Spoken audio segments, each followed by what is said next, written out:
I moved to Toronto by myself about 6 years ago now, and at the time, I only knew one other person that also lived in Toronto.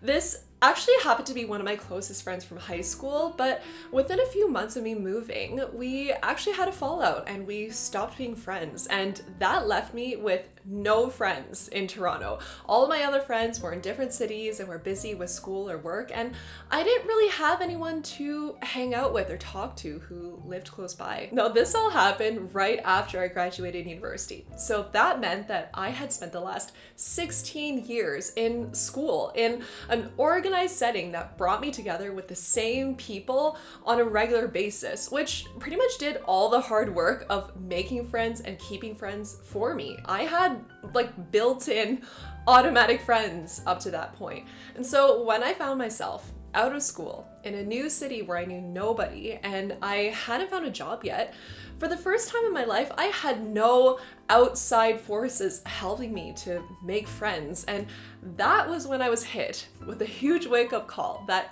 I don't know how to meet people and make friends on my own without the school setting that I had relied on my whole life to basically present friends to me. My loneliness got to the point where I was literally Googling how to make friends. And honestly, looking back now, that was not a bad place to start. It started what ended up becoming a multiple year-long process of meeting people and making friends and establishing the strong, healthy friendships that I have today. And I'm at a point now, 6 years later, where I feel so fulfilled in the friendship department of my life. Making friends as an adult was honestly one of the hardest things I've ever done, but also one of the most worthwhile. And so if you're also an adult or an adult and you're struggling with feeling lonely and you're wondering how you can meet friends now that you're outside of school, I wanted to make this video for you on how to make friends at this stage because I've been there and I know how hard it is. So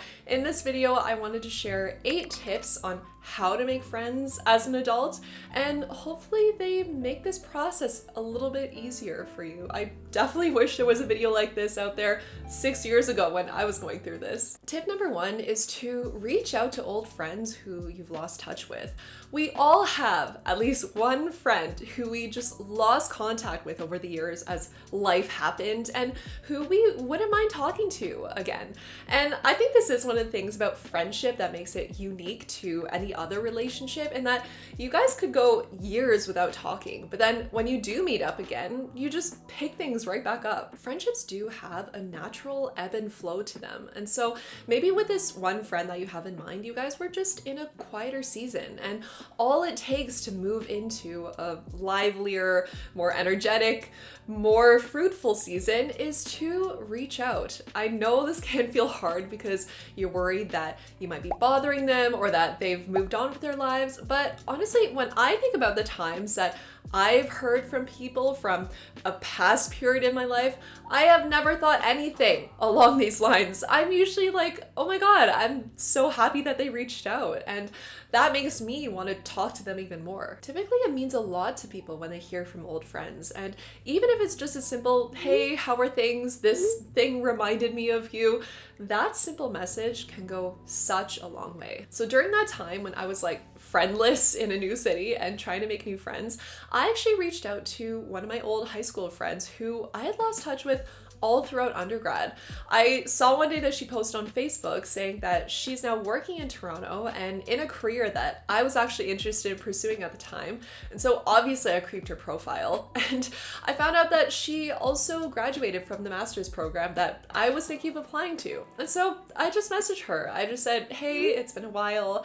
I hope you're doing well. I saw your post and I'm actually in Toronto too. And thank you for pursuing something similar. Would love to hear your experience so far. Would you want to grab coffee sometime? And we ended up meeting up, and now we're like each other's go-to people, and I can't imagine my life without her. So you never know what could come out of that one text, but it definitely doesn't hurt. The benefits definitely outweigh any risks, which are like no risks. Tip number 2 is to try the friend apps. I know there's Bumble BFF, and apparently it's pretty popular and a lot of people have success on it. Personally, I don't have any personal experience on it, but one of my closest friends does. She used Bumble BFF and she's really happy that she did. She initially downloaded the app because she wanted to meet friends that she normally wouldn't meet in her day-to-day life. And the app is really great because it's based on geographical location. So it'll show you people that live close by, and everyone on the app is looking for the same thing. They're all looking for friends. And according to my friend, people are very inclined to hang out. Now, she did say that the apps did feel a lot like dating, in that it can feel like a lot of work trying to connect with people on the app and then meet up in person. And a lot of the same anxieties can come up of like, oh my god, I like them, do they like me, why haven't they texted me back yet? But she said that it was worth it, and she came out with a few very genuine connections, which is exactly what she was looking for. So if anything, I think the apps just increase your options of people that you can become friends with. And it does help to facilitate that connection, knowing that you both are already interested in being friends. And making friends is already hard enough, so I support the apps if it makes that process even a little bit easier. Tip number 3 is to join a group or a community that gives you the opportunity to meet other people. This could be a sports league of some kind, a class, a volunteer thing, a book club. And now, if you also have social anxiety like me, I know that the thought of joining something can feel really scary and daunting. But something that I found is that if you choose to join a group that's based on a topic or an activity that you're already interested in, when you get to that group, everyone there is also already going to be interested in that same thing. And so you're already going to have something in common that you guys can talk about and bond over. And generally, people that join these kinds of groups are also doing it too, partially for the social aspect. And so you'll probably find that the people there are also more open to connecting. It also helps to choose a group that involves you going regularly, whether that's once a week, twice a week, once every 2 weeks, because something that happens regularly is always going to be better than something that happens only once, because it's the seeing the same people repeatedly over time that's going to make it more likely for you to become friends with them. That's how we made friends in school. It was the repeated exposure to the same person over time. During that time when I was looking to make new friends, I actually joined an MMA gym to learn kickboxing. And that was the initial reason that I joined, and I saw the social aspect as a bonus. But then over time, as I continued to go, I saw the actual kickboxing and the social aspect as equally important reasons for me to continue to go. Kickboxing is a very interactive, very social activity. You're working in partners, you're doing the combos together, and you kind of have to build trust really quickly with your partner that they're not gonna like kick you in the head. But I became obsessed. It was so much fun, and I was going consistently every week, and I made a handful of friends there, and it was easy to make friends there because first of all, you're seeing each other every week. You already bond over the fact that you're both into health and fitness, and then just the nature of the activity that you're doing facilitates that bonding even faster. And so I would definitely recommend joining an MMA gym to make friends. Obviously, you don't have to if that's not your thing, but I would definitely recommend looking up any clubs or groups or leagues to join in your city and take the leap and sign up for something. You're definitely much more likely to make friends by joining something than by staying home and not joining anything at all. Okay, so we've decided that we're not going to stay at home, and instead we're going to go out there and join a group and meet people. Now that we're at the thing, the next step is to approach people and start conversation. I know all my fellow people out there with social anxiety just felt their stomach drop. I am there with you. I am not naturally someone that just goes up to people and starts talking to them.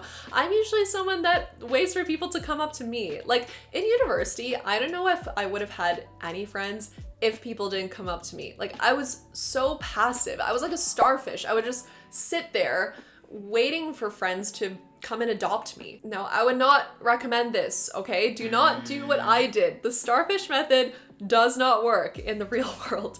And I quickly learned that in the real world, if I want to have any friends, that is completely on me. I have to take matters into my own hands and take action in order to create a social life. There is a big difference between being at an event and being on your phone the whole time, only talking to the one person that you know, versus being at the event and approaching people, introducing yourself, sparking conversation, asking them questions.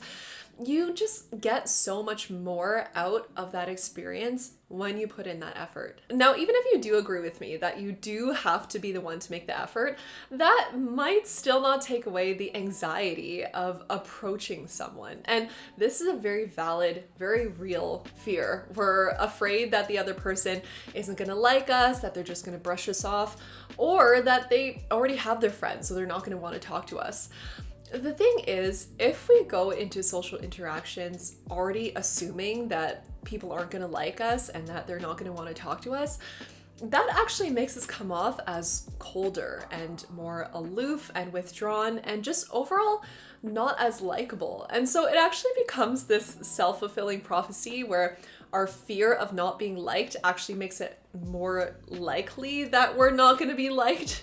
And so to prevent this, what we can do instead is go into social interactions assuming the opposite. Assume that people are going to like you and that they're gonna want to talk to you, because chances are they are. Look at the rates of loneliness these days. There are so many people out there looking for friends and looking for connection. They're much more likely going to want to talk to you than to not want to talk to you. And chances are they're probably also having the exact same anxieties as we are. They are probably also worried that if they go up to someone that they're going to get rejected too. And so if we're the ones to take that first step and break the ice, they're probably going to really appreciate that. And just by the fact that we approach them, that's already going to make them like us more and want to talk to us more. Definitely more than if we didn't approach them at all. When I think about the times that I've been in some sort of social environment and someone has approached me, I'm always like, oh my God, that was so nice. I'm so glad that this person came up to me and talked to me. And I always remind myself of this whenever I'm trying to hype myself up to talk to someone, that generally I like the people that come up to me and talk to me, so other people are likely gonna like me if I go up to them too. Also, when we go into social interactions assuming that the other person is gonna like us, that actually makes us come off as warmer, friendlier, and more open, and overall more likable. So that also becomes a self-fulfilling prophecy. We're more likely to be liked if we assume that we're gonna be liked. Okay, so we've signed up for a group, we've gone to the group, we've approached someone and introduced ourselves. Now, how do we become friends with them? I used to have this belief that people would only want to be my friend if I was this really interesting, funny, outgoing person, and if I had really impressive stories about traveling and doing cool things with my life. But what I quickly learned is that no one cares. No one cares how well traveled I am, how impressive my resume is. What they care about is that I show interest in them. And the way that you show interest in someone is to ask them questions and actively listen to them. Give them our full, undivided attention and truly listen to what they are telling us and ask thoughtful questions in return. Active listening is such an undervalued, underappreciated quality, but it is truly like the fertilizer of relationships. And that's because active listening makes people feel seen and heard and like they matter, which is what we're all looking for. If you think about being on a date and your date doesn't ask you any questions about yourself and instead talks about themselves the whole time and their CV and their travels, chances are it's probably going to be a pretty lackluster date and you're probably not going to be jumping to see this person again. Versus if you go on a date with a different person and they ask you questions and truly listen to your responses, you're probably going to have a much better time on this date and you're going to want to see this person a lot more than you do the first person. And That's because by asking you questions and actively listening to you, they showed interest in you and what you have to say, which makes you feel valued and like you matter. And it's the same thing when it comes to making friends. It has very little to do with us, and it has everything to do with how we make the other person feel. Also, a bonus, active listening is the best hack that I can give for social anxiety, because when we are putting our 100% focus on the other person and getting to know them instead of focusing on ourselves, our brain literally doesn't have room to be thinking, oh my god, do they like me? Are they liking talking to me? Do they want to leave, but are they just too nice to tell me that? we won't have room in our brains to be worrying about if they like us when our goal is to show the other person that we like them. And then by showing them that we like them, they're probably gonna like us back, because broadly, people like people who also like them. And they're probably gonna feel more safe to show that interest back to us when they can feel that we're interested in them. And this is the start of a potential friendship. And if you feel a spark or a connection with that new potential friend and you can get a sense that they feel the same way, I think it's totally safe to let them know and ask if they want to hang out outside of the group or event that you guys met at. Saying something along the lines of, it's been really nice chatting. Do you have Instagram? It would be nice to grab coffee sometime. And there you go. You have a potential friend date. I get butterflies about friend dates. It's not just romantic dates, just being able to connect with someone, no matter the type of relationship, is just one of the best feelings because it's so rare. Okay, so now we've gone on the friend date. It went really well, and we want to keep hanging out with our new friend. The next thing to do is to follow up. The goal at this point is to keep in contact with our new friend. And so we can text them after the date saying something like, hey, I had so much fun with you today. Would love to hang out again sometime. I also ask the other person to text me when they get home as we're saying goodbye. And that's also a great way to keep the conversation going after the date.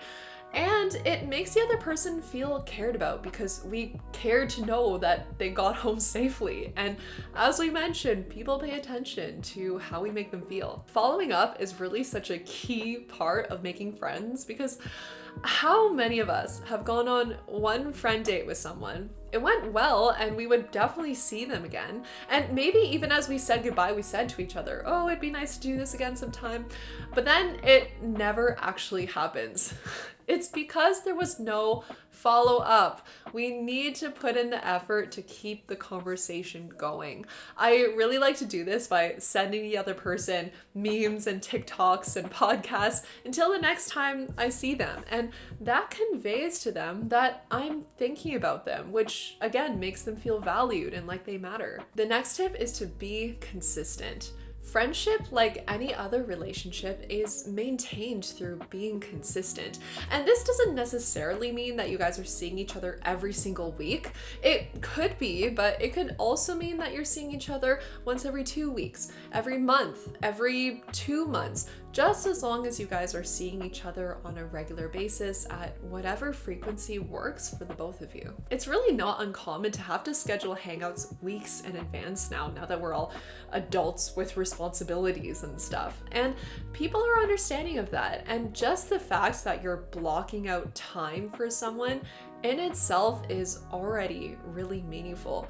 Personally, when someone makes time for me and is specific about the time and date, that just makes me feel so special, even if it is weeks from now. And it makes me want to do the same for them. And when I have a friend date, I really commit to them. I schedule them just as I would any other meeting or appointment. It goes in my Google Cal. Consistency is where the trust develops in the relationship and where the other person learns that you're reliable. And as you spend more time together, you guys start to form patterns and a dynamic that are unique to that friendship, and that's what grows the friendship over time. Now, as you spend more time with them and as you get to know them more, that's where this last tip comes in, and that is to open up and be vulnerable. Ooh, scary. Vulnerability is required to grow a friendship. It's not just about seeing the other person on a regular basis. This is partly why we don't become friends with all of our coworkers, even if we might be seeing them every day. It's because we're typically not opening up and being vulnerable with our work colleagues. Brené Brown is one of the leading thought leaders on vulnerability, and she defines it as uncertainty, risk, and emotional exposure. We need to be sharing things about ourselves that feel a little bit risky to share if we want to feel seen and known, because that's what's going to solidify our bond with someone and cure our loneliness at the end of the day. And I'm not talking about sharing our deepest insecurities or our childhood trauma or anything, but we could share a mild to moderate shortcoming of ours or a problem that we're currently working through. Just something that feels real and authentic to share, and not like we're only showing one side of ourselves, our best side. A lot of us have this assumption that if we show vulnerability, that's gonna make other people think that we're weak, and then they're not gonna like us and they're gonna push us away. But really the opposite is true. When we open up and get real and share about our feelings and our struggles, that actually makes people like us more, because it shows that we are an authentic, honest person, which is a very likable trait. Also, being vulnerable with someone conveys to them that we trust them, which makes them feel special. Like whenever someone's opening up to me, especially if we're just getting to know each other, I'm always like, oh my God, it's happening. And it just makes me feel so special to be on the receiving end of that. And it makes me want to listen to them even more deeply. Also, when someone's vulnerable with me, that makes me feel more safe to share and be vulnerable with them. And it's this mutual self-disclosure of sharing vulnerable things with each other that deepens the friendship over time. And if I look back on my close friendships now, it was those deep, vulnerable conversations that we had that were the defining moments of the friendship. This is where we connected on a deeper level and built that trust with each other to eventually form the strong, loving, fulfilling friendships that we have today. So those are my 8 tips on how to make friends as an adult. I really hope that they help you to make this whole process a bit easier. Making friends is definitely not easy, especially as an adult. It takes effort and bravery to put ourselves out there, but it is so worth it. It's probably going to be one of the most worthwhile things that you do, I promise. And that brings us to the end of our friendship series. So if you're just tuning in now and you found this video helpful, you might also want to check out part 1, 2, and 3 of the series. We've got videos on the importance of valuing friendships as much as our romantic relationships, myths about friendship that are keeping us lonely, and friendship breakups. There should be something in this series for everyone, and I really enjoyed making these videos, and I really hope that you enjoyed them too. And as always, I hope you're staying well, and I will see you next time. Bye.